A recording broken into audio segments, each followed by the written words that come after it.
कुछ करो मत, अपने शरीर में रोग है ना, उसके बारे में अच्छा सोचो, पहले स्वस्थ चिंतन करो।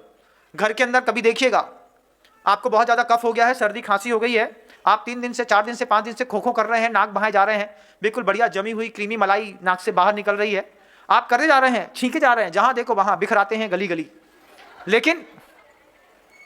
लेकिन आप गोली भी खा लीजिए, गोली खाने के बाद भी डॉक्टर आपसे पूछेगा आप कैसा लग रहा है। डॉक्टर दवाई दे सकता है, उसको ठीक करना आपके हाथ में है। फिर अंदर से एक आवाज आती है, 3 दिन से पहले तो ठीक नहीं होने वाला, एक आवाज आती है ना। जैसे वो आवाज जो आती है ना कि 3 दिन से पहले ठीक नहीं होने वाला, एक्चुअल डॉक्टर वो है जो आपके खुद के सबकॉन्शियस माइंड ने इस बात को कहा है कि ये रोग जो तुम्हें आया है ये 3 दिन बाद ठीक होगा। अब तुम गोली चाहे 3 बार खा लो चाहे 4 बार, वो रोग तो 3 दिन बाद इसलिए ठीक होगा क्योंकि आपने अपने आप से सेल्फ कमिटमेंट किया है, ये 3 दिन बाद ठीक होगा, फिर 3 दिन लगेंगे। तो ये चीज नैसर्गिक चिकित्सा में आती है। और यही बात वो होती है जब मान लीजिए उस दर्द से कोई बड़ा दर्द मिल जाए, सर्दी खांसी बुखार सब हो रहा था, अचानक पता चला कि पापा जी का एक्सीडेंट हो गया। कहाँ? इतने से 14 किलोमीटर दूर। आप 14 किलोमीटर दूर जैसे आपने सोचा, दिमाग आपका पूरा डाइवर्ट हो गया। अभी तक आपकी उपयोग की शक्ति आपकी सर्दी खांसी बुखार में थी, उपयोग की धारा बदली, उपयोग आपका बदला। आप देखेंगे कि 18 किलोमीटर दूर जाने तक में एक बूंद भी आपकी नाक नहीं टपकी, वहां जाकर के आपको खांसी नहीं आई। क्यों? उपयोग बदल गया। ध्यान में अभी तक हमारी बीमारी दिख रही थी, अब ध्यान में बीमारी से बड़ी कोई वस्तु दिखने लगी, दूसरे की परेशानी। और जैसे ही उपयोग उस तरफ गया, ये रोग आपके बिना बोले ही ठीक हो गया। फिर थोड़ी देर बाद जब घंटे 2 घंटे 5 घंटे बाद आपको याद आता है तो बोले क्यों ठीक है? हाँ ठीक तो है, थोड़ी सी खराश है, कल शाम तक कल सुबह तक ठीक हो जाएगी। और जैसे आपने अपने आप से कहा कल सुबह तक ठीक हो जाएगी तो वो ठीक हो जाएगी। अब आप लोगों के सामने दुनिया में 3 विकल्प आते हैं, या तो आप प्राकृतिक चिकित्सा कराइए, एलोपैथी की चिकित्सा कराइए, आयुर्वेद की कराइए, 3 चिकित्सा शास्त्र तो हैं। चौथा चिकित्सा शास्त्र गुरुदेव के शब्दों का है कि आप नैसर्गिक चिकित्सा करिए। नैसर्गिक चिकित्सा कैसे होती है? मैं घर में देखता था, घर में मान लो बुखार आ गया तो जैसे ही हाथ गर्म हुआ, घर में थर्मामीटर रखा रहता था, मुंह में डाला, देखा 99 है, वापिस थर्मामीटर रखा, पापा के पास चले गए, हमें बुखार आ गई है। वे दुकान में काम करते, चुप रहो चलो घर, 2 दिन बाद ठीक हो जाएगी अपने आप।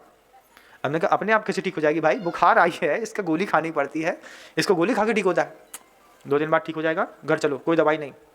घर में जाए तो सोते हुए मिले, 2 दिन तक वास्तव में बुखार रहा, तीसरे दिन स्वयं के अनकॉन्शियस माइंड ने, सबकॉन्शियस माइंड ने स्वयं ठीक किया, 2 दिन बाद ठीक हो जाएंगे।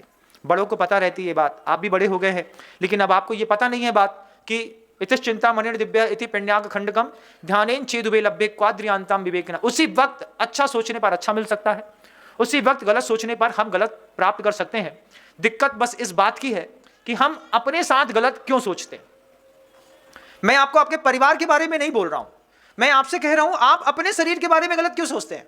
आप सोचते हैं कि मान लीजिए आपके चेहरे पर सांवला कलर है, पिंपल्स हो गया, तो आप अपने बारे में गलत क्यों सोचते हैं। नेमिनाथ भगवान भी ऐसे ही थे, सांवलिया और भी थे ना, वो भी ऐसे ही थे। तो जब बड़े बड़े तीर्थंकरों की भी नामकरण की प्रकृतियां उदय में आई और उनको भी उसको झेलना पड़ा, हमारी भी नामकरण की प्रकृति है, जो है तो है।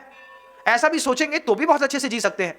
लेकिन जब हम लगातार अपने बारे में गलत सोचते हैं, गलत देखते हैं, मैं हमेशा कहता हूं जब कभी भी आईना देखो ना, तो आईने में पहले 1 बूंद तेल लेकर के ऐसा हाथ में रगड़ के एक बार आईने में पोंछ दो, एक बार थोड़ा सा तेल आईने में साफ कर लो, उसके बाद चेहरा देखो, तो फिर आईना अच्छा चेहरा दिखाता है। लेकिन बिल्कुल साफ कर लो। कैसे साफ करते हैं? वो जो चश्मा साफ करने का लिक्विड आता है ना, उससे कई लोग कॉलिन से तो करते ही हैं, कॉलिन से नहीं करते, चौक से करते हैं, हमको बता रहे। तो वो आईना जब भी घर के अंदर जो कांच साफ किए जाते हैं वो चौक से किए जाते हैं। पहले चौक लगाई जाती है गंदे स्थान पे, फिर चौक लगाने के बाद जो है उसको पेपर लिया जाता है, फिर साफ पेपर से उसको जितना रगड़ते हैं तो आईना साफ हो जाता है, उसकी खासियत रहती है। लेकिन हम आपसे दूसरी बात कह रहे हैं, हम तो आपसे ये कह रहे हैं कि जो आईना है ना, जब आप देखते हैं तो उसमें आधा बूंद तेल का एक हाथ लगा दो, थोड़ा सा ब्लर हो जाएगा, फिर आप बहुत अच्छे दिखेंगे। बहुत ज़्यादा साफ आईना नहीं देखना चाहिए।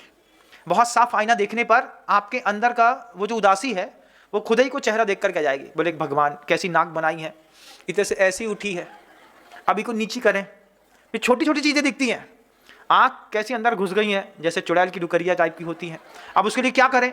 अब उसके लिए फिर सोचेंगे, फिर माथा गौर से देखेंगे तो उसमें झुर्रियाँ दिखेंगी, फिर इधर देखोगे तो एक दाग दिखेगा, एक इधर दिखेगा, एक इधर दिखेगा। अब उसमें आपका उपयोग लगा रहेगा।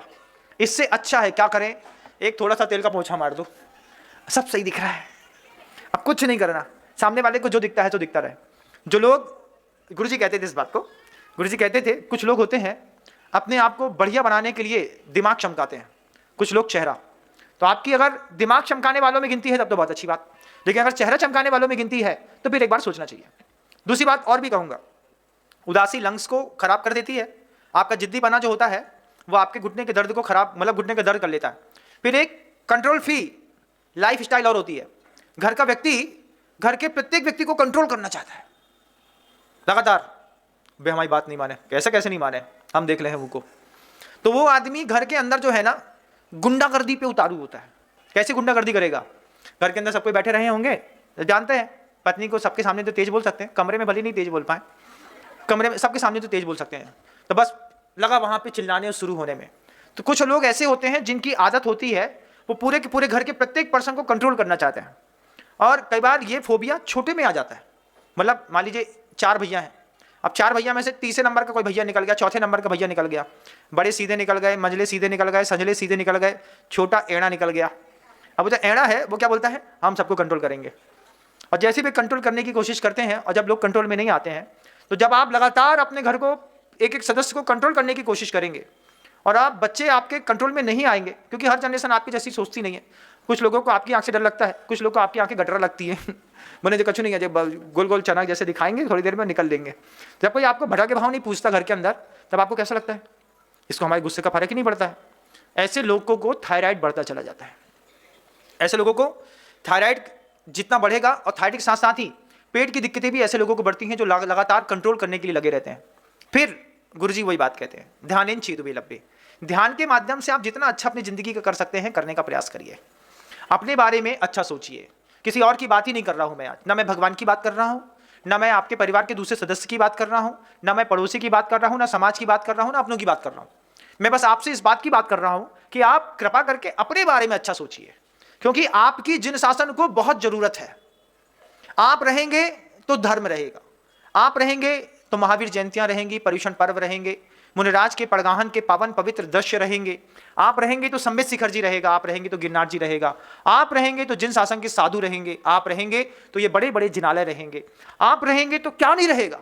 और आप ही चले गए तो आप चले गए इस तरीके के गलत विचारों के साथ आर्त ध्यान करते हुए। एक दिन पर्याय छोड़ दी, जीव तो मरता नहीं, अगली पर्याय में फिर नया धंधा शुरू करेंगे, फिर अगली पर्याय में कुछ नया संग्रह की भाग दौड़ चलती रहेगी। उससे अच्छा है जिनकुल मिला है। इस जिनकुल में संवर और निर्जरा 2 बहुत महान शब्द है।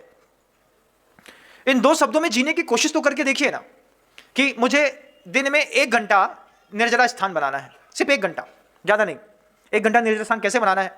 तो आप उसमें माला फेर सकते हैं, आप उसमें स्तोत्र पाठ कर सकते हैं, आप 1 घंटे के निर्जरा स्थान में आप जाकर के प्रभु जी के मंदिर में जाकर के पूजा कर सकते हैं, आप उस समय ध्यान कर सकते हैं, सामायिक कर सकते हैं, आप उस समय कुछ अच्छा सोच सकते हैं, कुछ अच्छा पढ़ सकते हैं।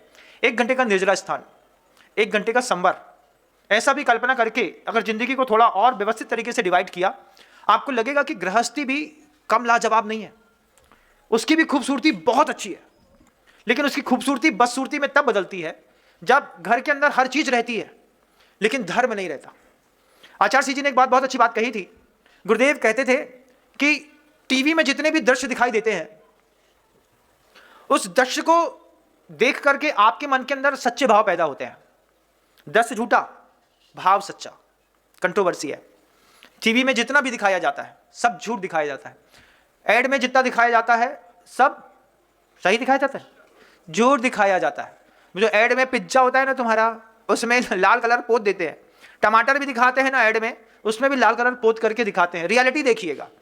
तो गुरुजी कहते थे स्क्रीन पर जितना भी झूठा दिखाया जाता है, आदमी उसको सच्चा समझ करके सच्चे भाव पैदा करता है, और सच्चे भाव का परिणाम होता है कि जैसे सच्चे भाव पैदा करेंगे वैसी आपकी गति होने वाली है।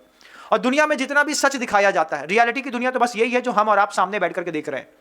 ऑनलाइन वालों को भी हो सकता है स्क्रीन थोड़ा बहुत मैनिपुलेट करके दिखाएगी, लेकिन ऑफलाइन स्क्रीन वाले एक दूसरे का यथार्थ देखते हैं। अब यथार्थ देखिए कि संसार में मृत्यु होती है, यथार्थ देखिए कि मृत्यु के बाद घर में झगड़े होते हैं, यथार्थ देखिए तेरे के पहले बंटवारे हो चुके होते हैं, यथार्थ देखिए घर में विवाद होता है, यथार्थ देखिए कसाई का खेल हम घर के अंदर खेलते हैं। कितना यथार्थ है। इस यथार्थ को